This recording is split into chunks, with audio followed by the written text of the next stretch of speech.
Greetings and welcome to Tuesday night show and share at Knox Makers. We do this every Tuesday evening. We are open to the public for seeing all of the wonderful things that we make. So we have a number of great things on tap tonight. So we're going to get started with Bill, who is going to show us a wooden cup. I don't know how to pronounce this. Kuksa? How do you say that? Where'd Bill go? Oh, there he is. I can't hardly speak English. Okay, me either. But anyway, we're going to see this marvelous cup. Oh, and you can use this over here, and you can twist this thing to zoom in and out. Sorry, I forgot that. So anyway, it's called a kuksa, K-U-K-S-A. It's a Scandinavian wooden cup. They typically carried it on their person. That was their cup. This is my cup. Don't use my cup. This is only my cup. And most of them are handmade. They will oftentimes use a froe, which is a piece of metal with a sharp point, and you beat it through the wood with a wooden mallet, splits the wood, chops it out, use a hand axe or a hatchet to chop it up and make it into a general shape. And then we have gouges, wood carving gouges that you can scoop out the inside. If we look here, you can see how it's concave so that you have your cup, obviously. And then the handle, you can shape the handle any which way you want. It's kind of personal preference. And oftentimes you'll see on the side here carved designs, or on the handle they may use deer antler, elk antler, whatever other components that they have lying around. But a friend and I have been talking about this. He's been watching YouTube. And YouTube is always a very dangerous thing because you see all these things. You say, that is so interesting. I would like to have that. And I said, I do too. I want one. And so last night I made one. And so I have a kukska. And so it's a wooden, and then the bottom's nice and flat. So it does set. And the handle almost, or does actually touch the ground. Oh, it comes close to touching. But anyway, it was done with hand tools, mallet and chisel. I use a 5-inch wood vise. And now, of course, it has really strong metal jaws that kind of digs into the side. So because I was going to trim off the edge anyway I could get most of the rounding on the inside done with putting it in the metal vise to clamp it down. When I got to kind of the final stages, I had built what's called a mox-on vise, and it's 2 wooden jaws that clamp up the piece of wood, so that way wood on wood, you're less likely to destroy or damage anything.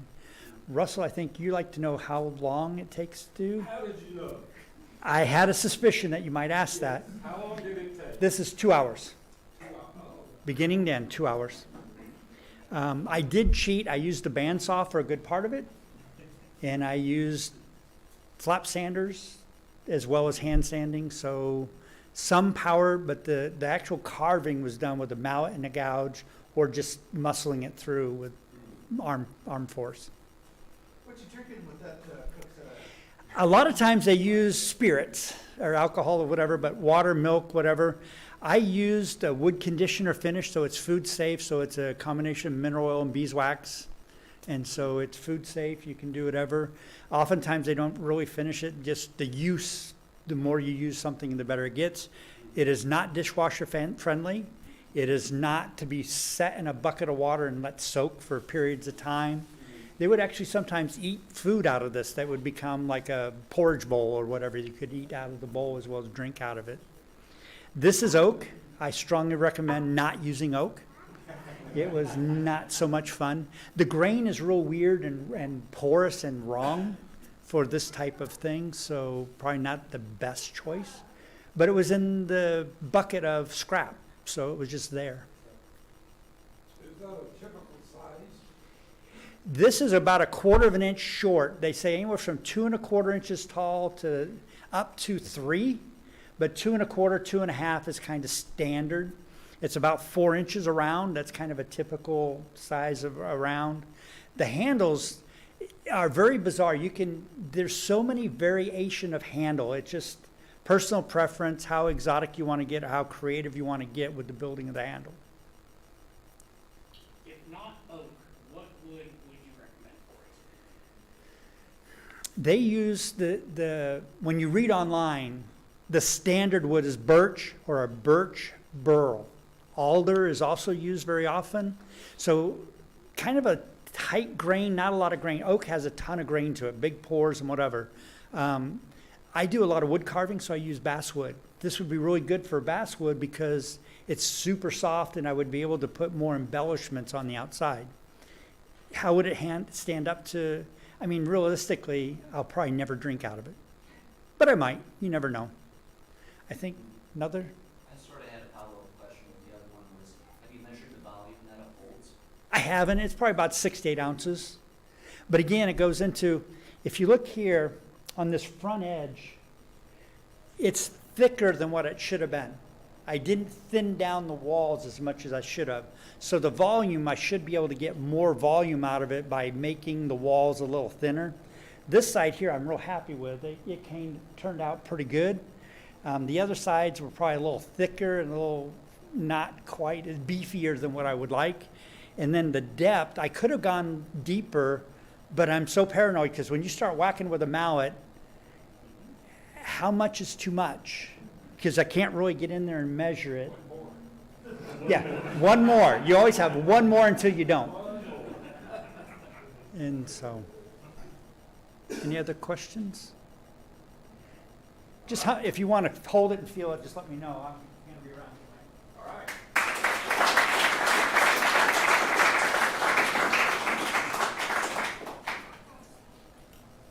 Thank you, Bill. Very cool project.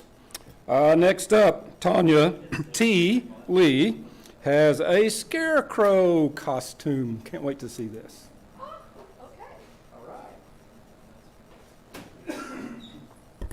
Can you guys hear me?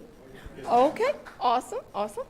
Okay, so, taking one for the team. I didn't expect to be up here, but Sue encouraged me, so I'm here. I decided to make a scarecrow costume for a 4-year-old. So this took me maybe about 20 hours, but I got it done, and I just used, I'm putting a plug in here. I gotten all of my materials from the fabric workshop, which is here in Knoxville. So I hand sewed everything, and this is 20 hours later is what I came up with. So I did hand stitch. I used various threads, scraps, etc. And that's the front, and that's the back.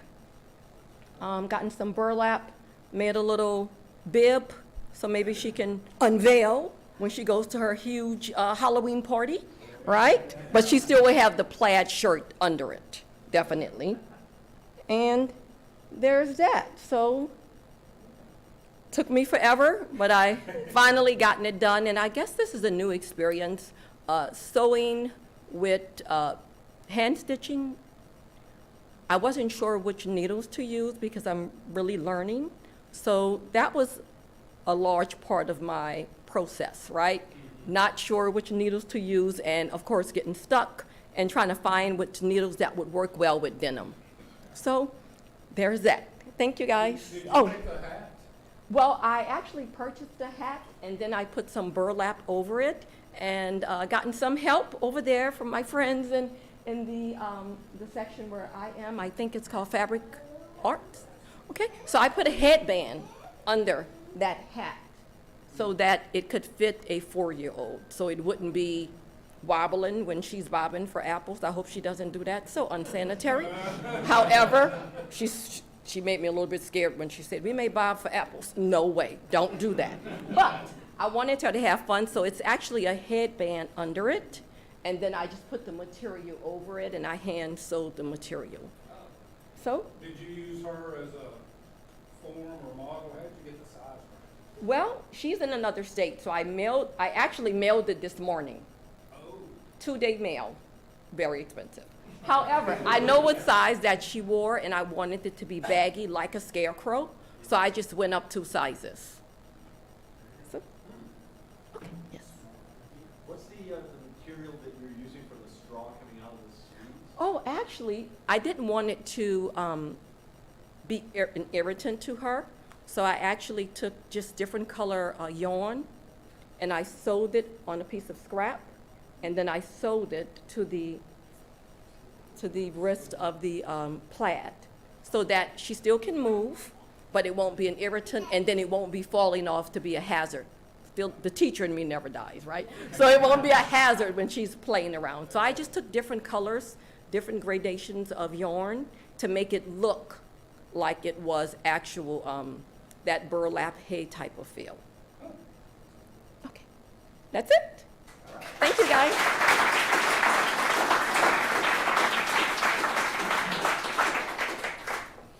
Thank you, T. Super cool project. I know there are some other folks that make Halloween costumes, Sue, for children. And we have somebody that also makes something that I don't think you can wear it, but it is Werewolf Fog by Isaac. I hope we get to see an example. Speaking of children, so y'all know I'm a big home haunting nerd, so this is like my special time of year, and this, for a home haunting nerd, this is the Holy Grail. This is the old Universal werewolf movie, and look at that gorgeous fog, that ankle-deep, creepy mist. That's what you want. And of course, they accomplished that in a closed set with an unreasonable amount of dry ice. And so the question is, how do I make this happen in my yard? I know this is the kind of thing that you think about too, and I have the answer ready for you. Unfortunately, let's see if we can make this go. We'll see. We'll operate with faith.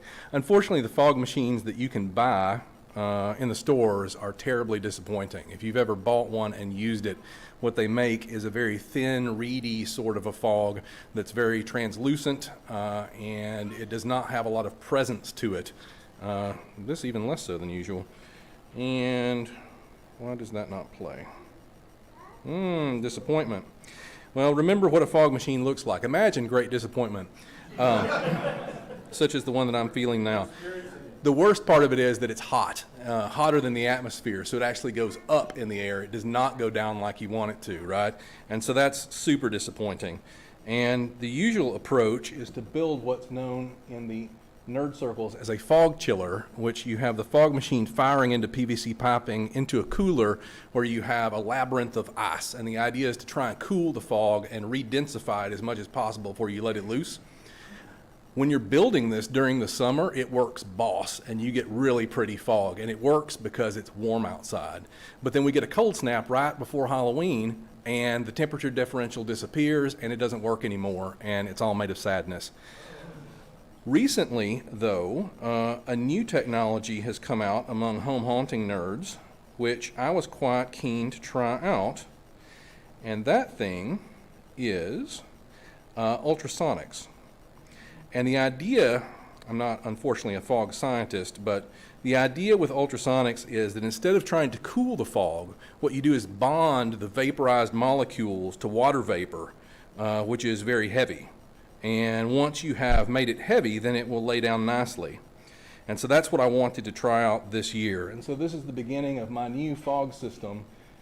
This is a Craftsman tool chest thingy that has an unnecessary extra door, but critically, it's on wheels. It's got a handle to roll it around when it's all heavy. I've got a really unreasonably large ultrasonic transducer in there that's made for people who run things like greenhouses, I guess. Like it's got 10 transducers, 400 watts of power. There's also a PC fan here on the exit. You see I've retrofitted some inlets and outlets for smoke. And then up here is a little weatherproof connector thingy that allows it to connect to the logic board. And here,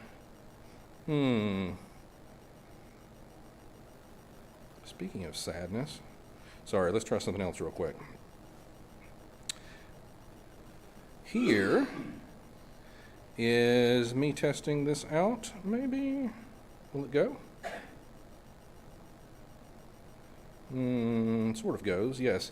So what you see here is the ultrasonic business happening inside the tool chest.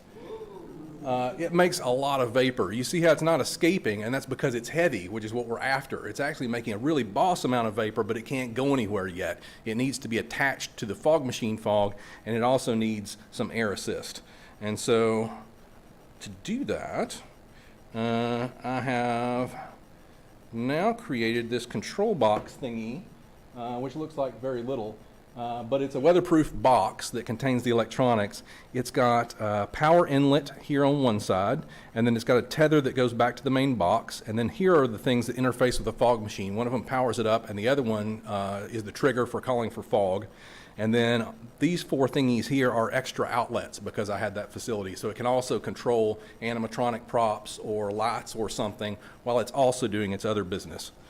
And here you can see the inside of that box, which looks probably more complicated or interesting than it is. This is all off-the-shelf parts that I've just wired up together. So this is really just like something to keep my hands busy while I watch cool horror movies. So there's like a control board here in the middle that's got 8 relays. So that's my 4 fog controlling machines, plus the 4 extra bonus ones. There's a power supply up here for the ultrasonics, power supply for the logic. And then there's a little fan controller board down here so I can alter the speed and make sure that it has just the right velocity to work. And so then the whole business gets set up sort of like this. So when it is in use, the control box sits on top of the large vessel full of fog, and then you have the fog machine on top firing down into it. When it's not in use, the whole thing comes apart modularly and goes inside that box for storage, which is good times. And here you can see part of my home automation system. So when this thing is online, it connects in, and so here's my various controls that let me activate and deactivate the various features of it. It's not yet operating standalone. Right now it requires my house's central brain to make it go. Hopefully that will be improved in time. And with some luck, maybe I can show you my first test. So there's the machine. And this is just in the garage bay. And what you see here is this is just the ultrasonic mist sort of seeping out. So I'm preloading it, and now we turn on the fog machine and look at the density and the opacity, and critically look how low this thing hangs. I mean, I filled up the whole garage with ankle deep fog this afternoon, and it was wicked. That was super fun. There are some leaks in the system currently. I don't regard this as a critical flaw. I may or may not try and get that figured out by Halloween. Yeah, I mean, the whole point is to get the fog out there, right? So it's just like super eager. But it hangs around for a long time and it never goes up. So I'm pretty excited about this. I built 2 identical machines, one to go on each side of the yard, and then the next thing will be adding all of the irrigation piping to make sure it distributes across the entire graveyard, obviously. So there you go. Sir. What does the girlfriend think? She is enthusiastic. She was cheering loudly and helping film the fog because she's very much in favor of this. So yeah, and this is a legitimized house expense, so very approved. How long can this last? The fog machine running and all the parts? Not exactly sure. The problem that I've had in the past is filling my segment of the neighborhood with a ridiculous amount of fog, so I may try and tone it down a bit this year. I'm not really sure. I think that I calculated it, in theory, we'll use something like 2.7 gallons of water per hour with the ultrasonic if it was going all the time. I don't know. I'm going to have to fool with it. We'll see. In the basement, did it set off your fire detector? Oh, I disabled that thing long ago. Nothing but trouble. Yes, ma'am.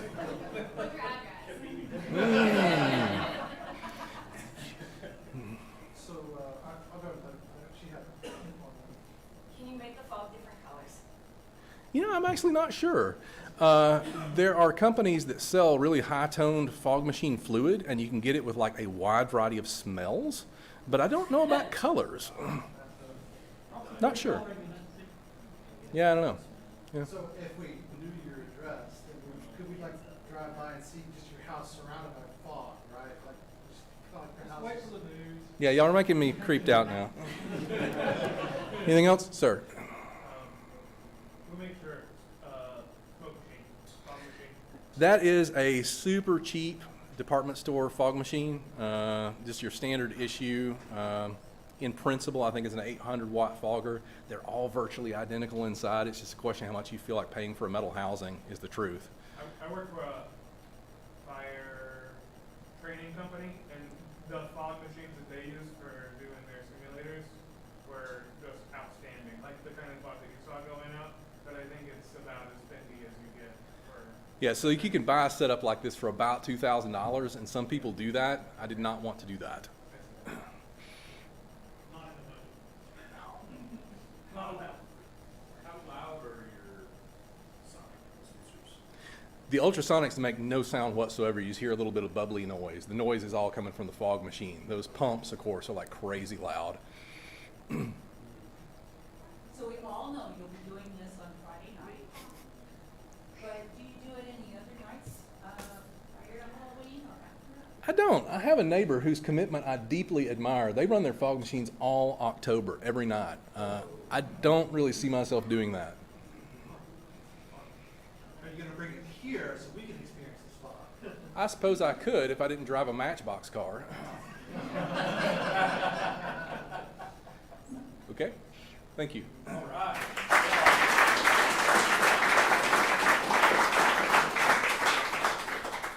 All right, that is a super cool project.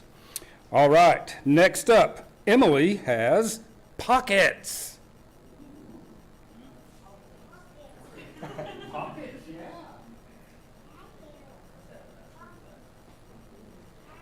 Hi, everyone. So, I'm sure that all the ladies in the audience can agree, pockets. Everyone already knows what I'm talking about.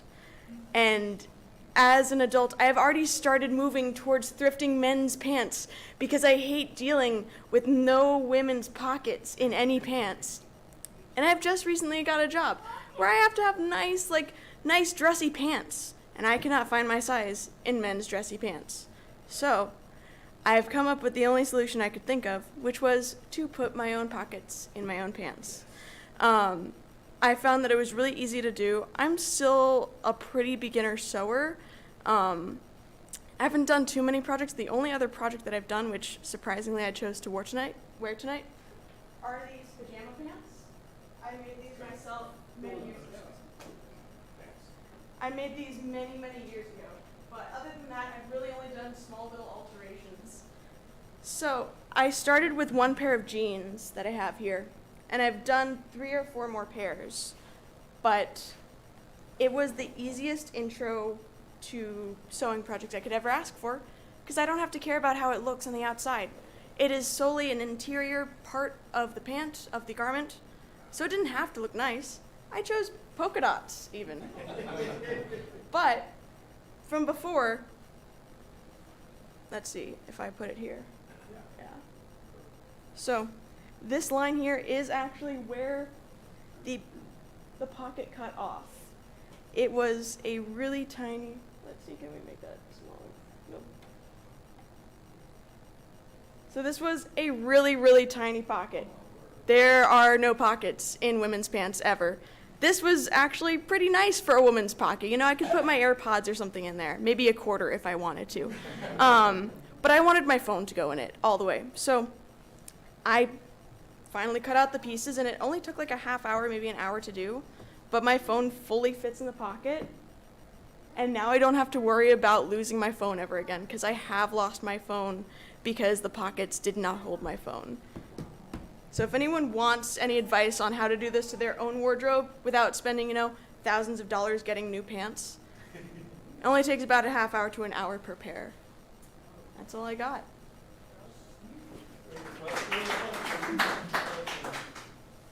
So you cut the bottom off of a pocket that was there and basically put an extension on it? Yeah, so all I did, I'm just going to use my phone as an example.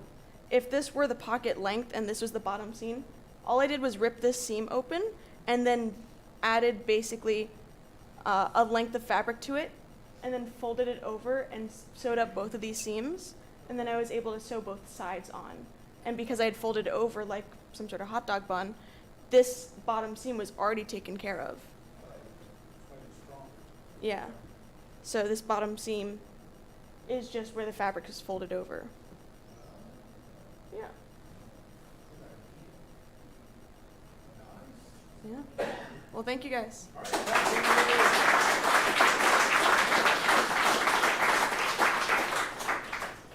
Thank you, Emily.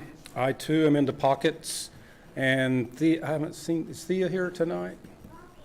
Pocket, yeah. Anyway, Thea showed Rosemary how to put a pocket in the side of my jeans because I like cargo pants, but I don't have any cargo jeans, so that's very similar. I am all for pockets. So, that has nothing to do with kudzu baskets, or it might, I don't know, but Tootsie's going to show us that.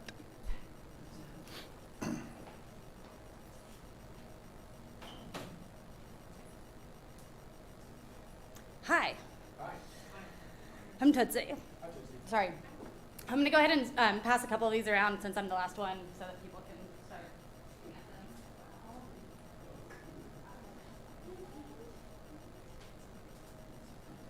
them. So a few people have inquired about some of like the earth skills things that I have done in the past, and kudzu basket weaving is actually something I've taught for about the last 5 years.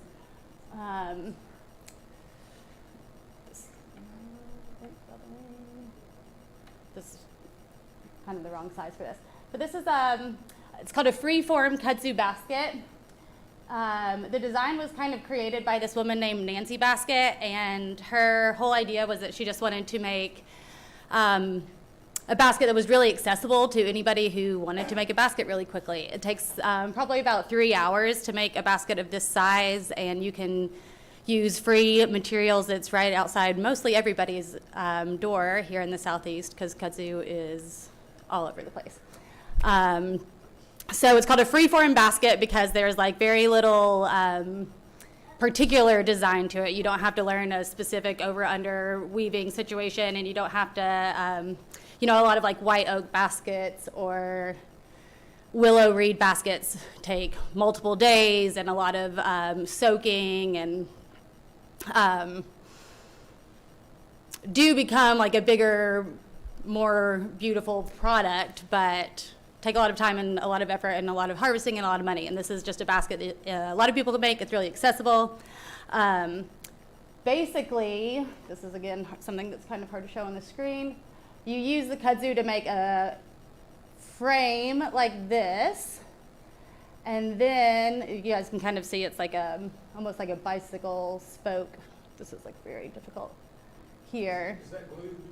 Yeah, this is glued. This is just like an example to show people kind of what we're shooting for as far as like the initial frame goes. And then from there, you strip the kudzu into strips, and then you just kind of free form go for it. It's a lot of fun. It's a really creative process. It becomes really meditative, like stripping the kudzu down. A lot of people like really enjoy that once they get used to it. And these are all kind of just like a standard size because this is like the standard class that I teach, but you can also like use it. People make hats, people make trays. You can just kind of be really creative in the form of it because it's free form. And speaking of teaching, this is also a plug because I'm going to be teaching a class soon. And in the class, you will learn way more about kudzu and its uses and its edibility and how to harvest it. There's actually a ton of kudzu in this parking lot. So in the class, we will be either walking or maybe driving like a quarter mile to harvest it ourselves. And we'll learn all about the natural history of kudzu and the uses, and then how to make our own baskets. Questions? Did you say the lady's name was Nancy Basket? Her name is Nancy Basket. She's from the Eastern Band of Cherokee. It really is. A lot of people back in the good old days were named after their profession, so. You work with it green? Yes. You can work with it dry. You can dry it and rehydrate it. I work with it green because I don't have a lot of place to store dry kudzu. And rehydrating it is another step that I don't necessarily need to want to take. Stripping it, what does that entail? What do you have to do before you can weave it? So basically you just cut it in half and peel it. down the center and then cut it in quarters and peel it down the center until you get it to the kind of pliability and size that you want to use.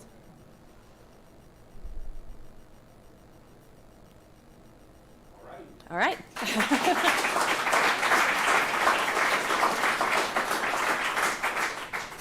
Thank you, Tootsie. That sounds super cool, and I love it when we can make things out of stuff we find on the side of the road. I do that a lot. I light them up. Now, Danny has a plow fix. Ah, come on up. We all need to be able to know how to fix our plow, right? This is solicitation, I believe. Hi, can everyone hear me? Yes, sir.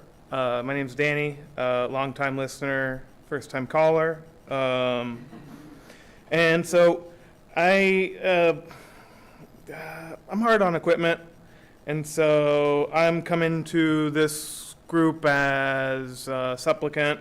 If I could be on my knees over there begging for someone to tell me how to do this, I would absolutely love to, and I will happily pay a pony tax for you all to, let's see if I can zoom in here.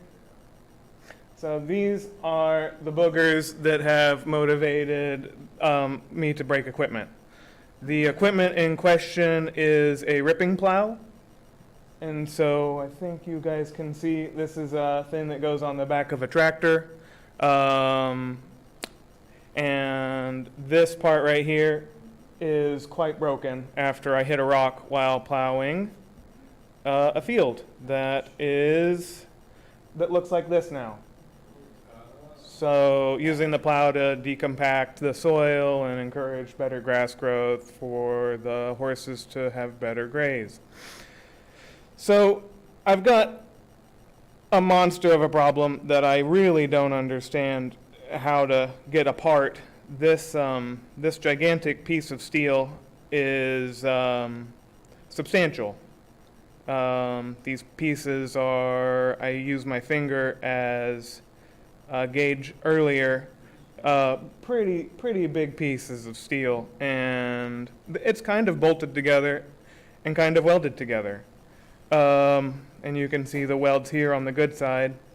So if anyone wants to just grab me and say, buy a new one afterwards, I'm welcome to hear it. But any kind of feedback about how to go about moving that metal back and reinforcing it is what I'm looking for. And we don't have to do it right now. But if anyone has any questions about, why I'm up in front of you guys, I'd entertain them. Joe? Can you get it here, or does that have to be done on the site? I can move it. Yeah. It's not so big. It's maybe weighs 100 pounds, so it's like heftable. Just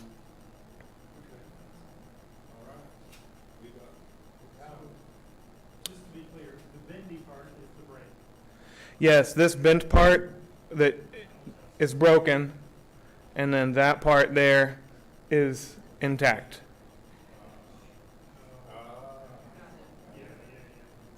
So my skills are, I don't have equipment that is capable of doing that. Yes? When the shank is approximately 24 inches long from the part that can go into the ground, and when you run it into a rock that is in the soil at 24 inches, stuff breaks. Yeah, I don't even see I couldn't pick it up, whatever it was. I had to back the tractor up and pick the thing up and drive it on. I was like, oh, that's a problem. Okay. Yes? I would argue you do have the equipment to bend it. Back in place. Backwards.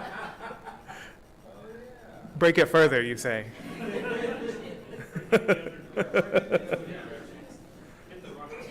Yeah. Well, that was my request. All right. Thank you.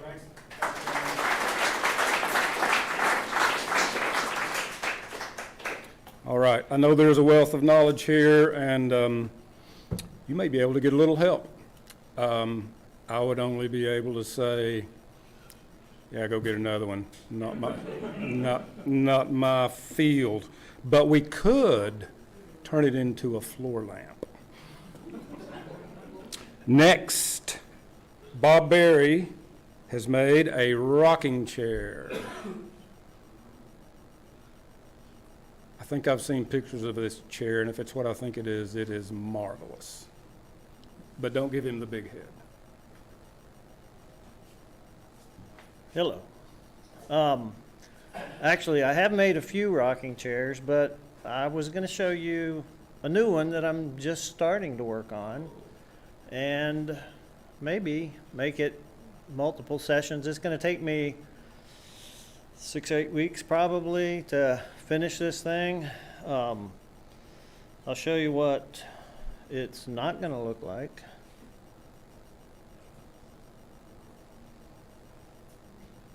Oops. All right, so this is a rocking chair I made out of walnut for my daughter-in-law when she graduated college, and it's about 120 hours of work. And just another angle. Let me show you what I'm working on today, if I can find it. I've got a few hundred pictures of rocking chairs in here. So my sister, I have an older sister who just had celebrated her 50th wedding anniversary. And I told her I was going to make her a rocking chair. What kind of wood would she like it made out of? Her husband immediately piped up and said, Osage orange. I'm sure y'all are familiar with Osage orange. It's really orange. Right, this thing focuses after a minute, right? There you go. This is just some sawdust. So it looks like a bad flour or something. I don't know, cornmeal almost. And so when I start making a rocking chair, I have to buy a bunch of wood, typically about 40 board feet, not near as much as what Brian needs for his windows, but 40 board feet to make a rocking chair, and you start cutting a whole bunch of billets. Billets are just rectangular pieces of wood that are fairly parallel on both sides, but not necessarily all that parallel. And I believe these are arms, and this is 2 of the 6 pieces that will become the headrest. These 3 pieces stacked up here are going to be legs. And this piece right here, you can see some scribbling, some patterning. Those are going to be the back legs of the rocking chair. The back legs are the whole length of the chair. They go from the floor up to the top, so they're kind of big, long pieces. And this is I've made one pass on the bandsaw, getting the back legs cut out, but still needs more work. This is all of my headrest pieces lined up in a row, and those all get glued together to form a 20-degree arc. So they all get beveled about 4 degrees each, so that they come together into a 20-degree arc. And just another color example, I had this Scotch-Brite pad. Just show you the color of the sawdust coming off of this wood. It's kind of crazy. Anyway, nothing exciting yet, just a lot of sawdust and rectangular pieces of wood. I thought I'd show you my progress on a weekly basis. I'm trying to get this one done pretty quickly. Usually it takes me about 6 months to do one, but due to my sister's anniversary happening back in June, I wanted to get it done before the end of the year. So at least I was in the same calendar year with her anniversary. So wish me luck. Mr. West, what do you have? What's your favorite finish for the rocking chairs? what is my favorite finish for rocking chairs? I've typically done a tung oil finish, which is not pure tung oil, but it's tung oil with some drying agents added, and I've liked that a lot. But I've recently been turned on to the hard wax oil that I'm really impressed with. It's a really easy finish to apply, and I'm probably going to use a hard wax oil on this rocking chair. Another question. Yeah, the finishes you're talking about, when you see a finish you might like, you just go out and get a piece of wood, just put it on there and let it sit and make an assessment, or you put that on a new chair and shoot cracks. So I've used some hard wax oil recently on several different projects, and so not rocking chairs, but other things that I've made. So that's where I have some experience with it and have really enjoyed it and like the results. So that's what I'm going to do this time. Plus, I have a couple of different, like a satin and I think a gloss, and I think I have a matte also. So I've got a couple different versions of the hard wax oil now in my inventory available to use. So why buy some new stuff? Another question. Are you working this wood green, or are you resharpening equipment as you go to continue cutting it? Or I understand Mode Arc is pretty tough stuff. Oh, yes. I made quite a bit of smoke this afternoon, actually. Got a piece of lumber in at a little bit of an angle to my saw blade, and it was fun. Yes, that boat arc is not only tough, it's heavy. Good night. Usually I start with about 70 pounds of wood, make 35 pounds of sawdust, and a rocking chair. And I think this wood probably weighs in more like 80, 85 pounds. It's crazy heavy and very dense, but should be nice when it's done. Yes, it's all kiln dried. I got this at Jeffrey's. I bought all that he had, all that they had. If you don't mind us asking, how much would that much of that kind of wood cost the body? The 40 board feet of Osage orange that I got at Jeffrey's was only $700,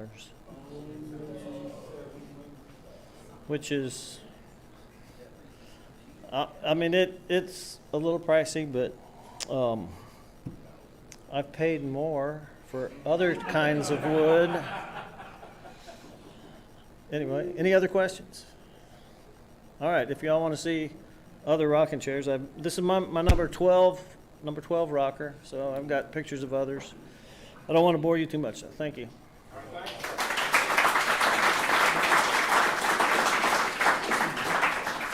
Thanks, Bob. It's going to be fun to watch the progress of this thing coming together. And when you bring it in to show us, we'll roll out the forklift so you can get it in the building. We have one more that didn't make it on the list, so come on up and show us what you got. Hello everyone. This is actually my very first project I ever did. For all you weeaboos out there, you're definitely going to love this one. This project took me 4 months. When I got into this project, I knew nothing about electronics. I called the capacitors, like the black soda can things, you know.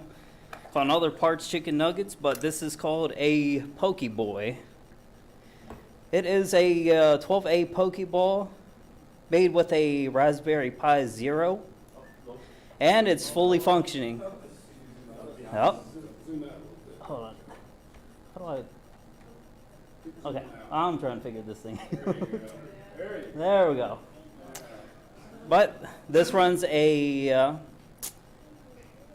emulation on it, so I can put other games and stuff on it. The whole shell, this whole part here, and also the latches, these are actually all 3D printed. The brains of it is on the top here, if I can ever get it off. There we go. And there is the whole top side of it. There's the Raspberry Pi Zero. There's the GPIO pens. That is actually what operates all the buttons right here. You know, the start and select, you know, all the movement buttons, all that stuff. And of course, you got the screen. And these buttons were actually 3D printed. These buttons were actually taken from a cheap game Chinese console. So, yeah, that's about it. There she is, the good old Pokeboy. If you ever want to make an electronic project, please don't do this one as your first one. I guarantee you, you're going to pee your pants, you're going to be sad, you're going to be crying. All sorts of things are going to happen, trust me. If you're a person that doesn't say curse words, trust me, this will make you start.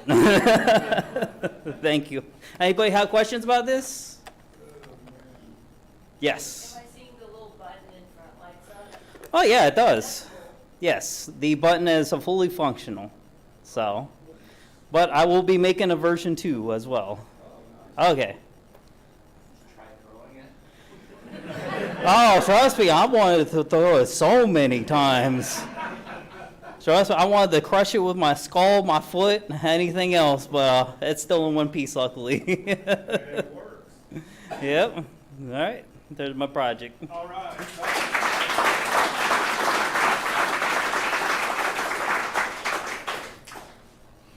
From rocking chairs to Pokeballs, we make some pretty cool stuff around here, I must say. And speaking of that,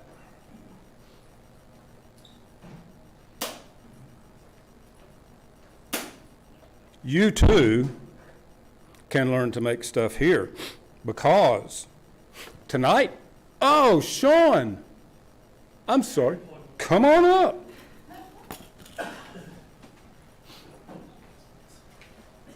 Before Russell goes into all the administrivia here, we just want to plug that we are doing a craft right after this, and we're going to be doing some stamp carving.